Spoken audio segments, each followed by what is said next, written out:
Hello friends, welcome to NY kitchen. நீங்கள் mutton சுக்கா செய்யலாம். தேவையான பொருட்கள்லாம் இப்போ ரெடியாக இருக்குது. ஒரு வானொலி எடுத்துகிட்டு அதில் தனியா 1 டீஸ்பூன், மிளகு 2 டீஸ்பூன், ஜீரகம் 1 டீஸ்பூன், வரமிளகாய் ஒரு 3 சேர்த்து நல்லா அந்த மாதிரி வறுத்து எடுத்துகிட்டு இது ஆறின பிறகு மிக்சி ஜாரில் சேர்த்து நல்லா நைஸாக அரைச்சி எடுத்து வச்சுக்கலாம்.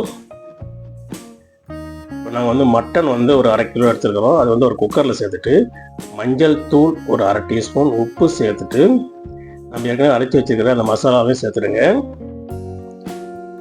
சேர்த்த பிறகு கொஞ்சம் தேவையான தண்ணி கொஞ்சம் விட்டு மூடி போட்டு 4 விசில் வர வரலாம் நல்லா வேகட்டும்.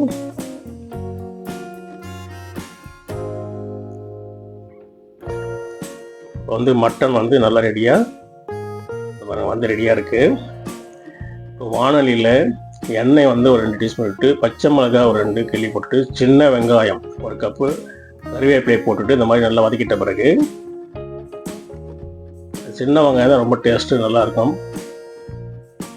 இஞ்சி பூண்டு விழுது 1 டீஸ்பூன் சேர்த்துடுங்க. நம்ம ஏற்கனவே வேக வச்சிருக்கிற மட்டனை சேர்த்து தேவையான உப்பு கூட போட்டுங்க, டெஸ்ட் பண்ணிவிட்டுங்க. இப்போ மூடி போட்டு நல்லா வேகட்டும். இப்போ மட்டன் சுக்கா ரெடி ஆகிடுச்சு. காரம் கம்மியாக இருந்தால் மிளகாத்தூள் போட்டு சாப்பிடுங்க, சூப்பராக டேஸ்ட் கொடுக்கும். Please subscribe.